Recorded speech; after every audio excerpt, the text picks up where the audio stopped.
है। समाधान तो निकालना चाहिए, तभी तो वो तो योगदान प्रॉपर चैनल के थ्रू आए ना। हम क्यों नहीं, हमारे पास डॉक्टर की कमी है, हम क्यों नहीं? आप कहीं ना कहीं अगर वो नियम के तरीके से चलती हैं नियमावली से, तो आप लोग कहीं ना कहीं कोऑपरेट करेंगे उनको। बिल्कुल बिल्कुल, हमने आज भी बोला है, इनके सामने बोला कि उनको बोलो योगदान दे देंगे, काहे की जिद पर अटी है। वो सबसे अपने आप को ऊपर समझती है, सीएस है, वो सब हाई कोर्ट वगैरह सबसे अपने आप को ऊपर समझती है। मैं प्राथमिक स्वास्थ्य केंद्र लातूर में पोस्टेड हूँ। पिछले गत वर्ष में 2024 में मुझे प्राथमिक स्वास्थ्य केंद्र का प्रभारी घोषित किया गया। इसके बाद 2 महीने काम करने के बाद मुझे सिविल सर्जन के द्वारा बोला जा रहा है कि आप रिज़ाइन कर दीजिए। उन्होंने मुझे पैसे का डिमांड किया, मैंने पैसा उनको पूर्ति नहीं किया। उसके बाद वो मुझे लगातार बोले कि आप ऐसे आपको रिज़ाइन दे दीजिए, रिज़ाइन दे दीजिए। कंटिन्यू मुझे रिज़ाइन करने का बोला गया, मैंने रिज़ाइन नहीं दिया तो उन्होंने पत्र लिख करके बोला गया कि मुझे ऐसे प्रभार से मुक्त किया जा रहा है और डॉक्टर रजनी को प्रभारी बनाया जा रहा है। इसके लिए मैं हाई कोर्ट में केस भी दायर किया है और कोर्ट का ऑर्डर भी आया है कि जो मेरा पोस्ट है प्रभारी के पोस्ट पे वो बरकरार रहेगा। फिर भी है उसके बाद मुझे है हमेशा ही सिविल सर्जन और डॉक्टर रजनी द्वारा हमेशा ही रिवेंज की तरह और परेशान करने का कोशिश किया जा रहा है। उसके बाद ऐसे कभी रजिस्टर देना होता है, कभी रजिस्टर में अगर अटेंडेंस बना रहे हैं तो अटेंडेंस कार्ड देना होता है। उसके बाद धीरे धीरे मुझे अटेंडेंस कौन काटता है? डॉक्टर रजनी काटते हैं। प्रभार में है अभी प्रभार उनको जबरदस्ती घोषित किया गया है। जब मैंने प्रभार दिया ही नहीं तो प्रभारी कैसे हो सकती है? प्रभार कोई मुक्त होगा उसके बाद ही प्रभारी देगा, स्वतः प्रभार ऐसा कोई रूल नहीं है। पर डॉक्टर रजनी और सिविल सर्जन ने उन्हें स्वतः प्रभार दिया है। यहाँ कब आप प्रभार बनेंगी?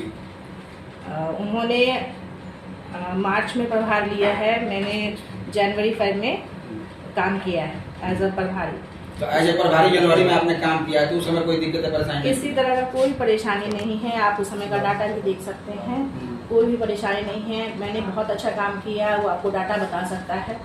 ये परेशानी कब से उत्पन्न हुई है? परेशानी है जब मैंने प्रभार नहीं देने का कहा कि मैं प्रभार, अगर कोई रीज़न हो प्रभार छोड़ने के लिए, मैं उसको रिज़ाइन नहीं करूँगी। फिर मुझे पैसे का डिमांड किया गया, मैंने पैसा नहीं दिया। उसके बाद मुझे हटा दिया गया।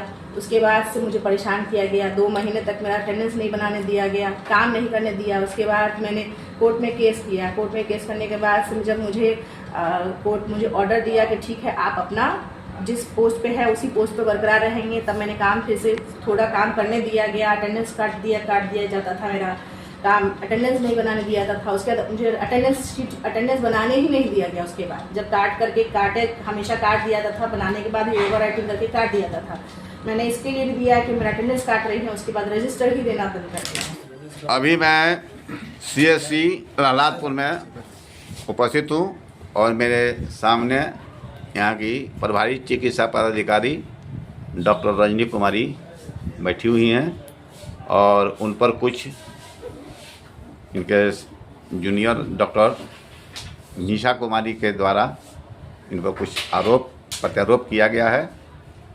मैं उन्हीं के बारे में, उन्हीं के आरोप के बारे में मैं डॉक्टर रजनी से जानना चाहूँगा कि क्या डॉक्टर निशा को आपने अटेंडेंस नहीं बनाने देती हैं, उनका पोर्टल से नाम हटा दिया है, या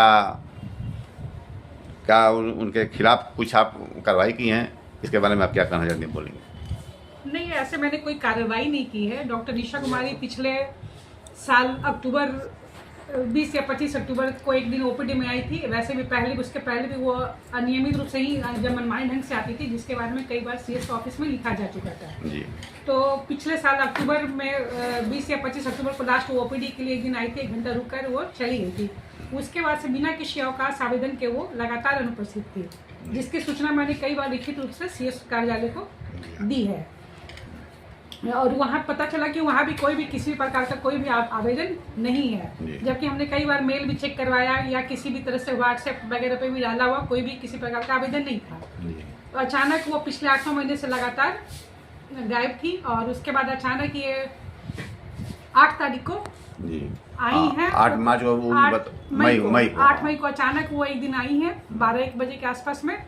वो आकर OPD पुर्जा निकलवाई हैं और कुछ पेशेंट देखकर वो चली गई हैं। वो बोले कि 8 से 22 तक मैंने रोगी 8 देखा से है? 22 तक नहीं, 8 तारीख को आई है, 1 घंटे के लिए आई है। उसमें कुछ ओपीडी पुर्जा निकलवाई है। वो जो करे वो मैं बता हाँ, रहा हूँ ठीक कि है। 8 से 22 तक काम करने तो दिया उसके गया बाद फिर मैंने और इस बात 23 से की नहीं सूचना- काम करने तो उस समय मैं व्यस्त थी, थोड़े नए नवनिर्मित भवन का ये उद्घाटन समारोह था, तो मैंने उधर ज्यादा ध्यान नहीं दिया जी। कि ठीक है आई है। तो फिर उसी बीच क्या कहते हैं, इसी बीच गलती मैंने उसका पुर्जा रोज वो बोलती थी ऑपरेटर को कि मेरा पुर्जा बिना आए वो पुर्जा निकाल दो, मैं आऊंगी। तो बेचारा 2-4 पुर्जे निकाल, 1-2 पुर्जे निकाल भी दे रहा था बिना मेरे जानकारी में। जी। तो जब ये जानकारी वहाँ CS ऑफिस से मुझे पूछा गया कि निशा कुमारी का क्या है, तो मैंने कहा कि सर वो आई थी 1 घंटे 2-4 कुछ पेशेंट देखी हैं और चली गई है। उसके बाद वो लगातार अनुपस्थित थी, लेकिन पता चला कि यहाँ ओपीडी पुर्जा 1-2 मैंने पूछा उससे ऑपरेटर से, तो उसने बोला मैडम भूलवश वो दब जा रहा था, लेकिन शायद उसको कहा जा रहा था कि मेरा 2-4 पुर्जा डेली निकाल दिया करना। तो ऐसा करने से तो वहाँ सूचना मिली, मैंने CS सर को इसकी सूचना दी कि सर ऐसे ऐसे हो रहा, तो सर ने शायद वहीं से उनका ID ये हो गया। और ये बात बिल्कुल गलत है कि वो 8 तारीख से लगातार आ रही है। नहीं, इसमें एक सबसे बड़ी समस्या है कि डायरेक्ट सिविल सर्जन को लगा रही है कि मुझसे पैसा मांगा जा रहा है कि इस प्रभार के लिए अब इतना काम करने के लिए। कोई भी किसी भी तरह का स्टेटमेंट देने के लिए तो फ्री है, कोई स्वतंत्र है। हाँ बिल्कुल स्वतंत्र। हम तो उसका मुंह नहीं दबा सकते हैं जी, कि जी। हाँ वो ऐसे बातें क्यों कह रही है। हाँ, कोई रिश्वत मांगे तो हाँ। लिखित तो नहीं ना मांगेगा। हाँ वो बोले आपके कि कहने पैसा का लेकर मतलब कभी ये कि- श्रवण कुमार को, कभी रंजी को, कभी मुझे, किसी और पर- जब मैंने पैसा नहीं दिया तो उन्होंने मुझे हटा करके डॉक्टर रंजी को बना दिया। खैर ये सब इसमें बोल रही आरोप है। तो मेरी जानकारी में ये सब आरोप बेबुनियाद हैं। जी जी। सीनियर मैं हूँ, ठीक है। बीच में उन्होंने ही मेरे ऊपर यहाँ के कुछ कर्मचारी के साथ मिलकर कुछ आरोप लगाकर मुझे कुछ दिन के लिए हटवाया था, 15 दिन के लिए, जबकि सचिवालय से ऑर्डर आ गया कि उनको हटाकर मुझे बनाया गया, तब से मैं ही हूँ।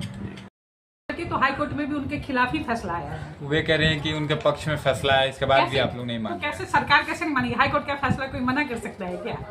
ये तो सिंपल चीज है। कि मतलब अगर कहीं ना हाई कहीं आप उन पे आरोप ये लगा रहे हैं कि जो भी आरोप आप पे लग रहा है वो सब बेबुनियाद है। बिल्कुल बिल्कुल। और उसका कोई लिखित प्रमाण नहीं है या ऐसा कुछ? किसका लिखित मतलब उन्होंने जो बताया कि हमें काम नहीं करने दिया जा रहा है, तो ऐसा तो आदेश काम किस भी नहीं, वो उन्होंने तो आने के बाद योगदान भी नहीं दिया ना। हमने कितनी बार कर्मचारी से कहवाया कि उनको बोलो कि सिविल सर्जन ऑफिस जाके योगदान दे, तो वो योगदान भी नहीं दे रही है, ना यहाँ दे रही है ना वहाँ दे रही है। एक सर्कुलर से आए, बात सही है। बिल्कुल एक नियम से लाएंगे, कोई तो ऐसा नहीं है, तो सरकारी कार्यालय है। आप लगातार बिना किसी सूचना के अनुपस्थित थी, तो आपको तो एक योगदान किसी कारण बताइए, मेडिकल कुछ भी बता दीजिए, तो आप तो पहले योगदान देंगी ना। वहाँ यहाँ भी देती तो हम यहाँ से फॉरवर्ड करके CS ऑफिस भेजते, क्योंकि अब मेरे सर ने कहा कि अब हमने सचिवालय को लिख चुका है उसके खिलाफ। तो आपके अनुसार मतलब जो भी बातें आ रही हैं वो बेबुनियाद है बिल्कुल, और बिल्कुल ठीक मैं तो बता रही है कि मैं लीव में गई तो भी सूचना दी हूँ, आई हूँ तो भी सूचना किसको दी। सूचना दी? कहाँ है? मैंने तो कहा कि व्हाट्सएप पे भी तो डाल सकती है। व्हाट्सएप हमारे ग्रुप है जिसमें 150 आदमी है, उस पर भी तो डाल सकती हैं।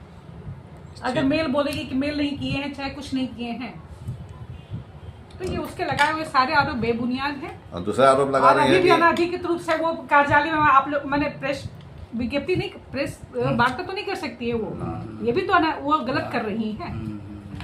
ये तो विभाग की बात है, विभाग को समझना चाहिए था। हाँ बिल्कुल, बहुत बहुत धन्यवाद मैम, आपने जी, इस पर आप लोगों का भी बहुत बहुत धन्यवाद। अच्छा मैम, एक और प्रश्न है। जैसे वो बता रही है कि डॉक्टर रजनी के नाम पर पर्चा निकलता है, लेकिन इलाज कोई दूसरा नहीं डॉक्टर नहीं, तो करता है। ठीक है, मेरे पास आके दिखा रहे हैं। अभी उनका आईडी, एक्चुअल में आयुष डॉक्टर है तो उनका आईडी नहीं बन पाया है, जी तो वो पर्चा तो मैं तो देख ही रही हूँ। जो पेशेंट वो भेज देते, रेफर कर देते, मैं ही देख रही हूँ। जी। उसमें क्या है? उसमें कोई बात नहीं। उसमें कोई बात नहीं है। इस मामले की मैम आप कहीं ना कहीं विवाद हो रहा है दोनों लोगों में, तो इस मामले की जांच उच्च स्तरीय होनी चाहिए। आप चाहते हैं इस बात को? इसका समाधान के लिए आपने क्या क्योंकि सोचा? समाधान निकालना समाधान जरूरी के लिए है। मैंने सर को बोला, सर को लेटर भी दे दे, यहाँ से CS ऑफिस मैंने लिखा है कि ऐसी ऐसी बातें हैं, ठीक है। समाधान तो निकालना चाहेंगे, तभी तो क्योंकि- वो तो योगदान के प्रॉपर चैनल के थ्रू आए ना। हम क्यों नहीं, हमारे पास डॉक्टर की कमी है, हम क्यों नहीं? आप कहीं ना कहीं अगर वो नियम के तरीके से चलती है नियमावली से, तो आप लोग कहीं ना कहीं कोऑपरेट करेंगे उनको। बिल्कुल बिल्कुल, हमने आज भी बोला है, इनके सामने बोला कि उनको बोलो योगदान दे देंगे, काहे के लिए जिद पर अटी है। वो सबसे अपने आप को ऊपर समझती है, CS है वो सब, हाई कोर्ट वगैरह सबसे अपने आप को ऊपर समझती है।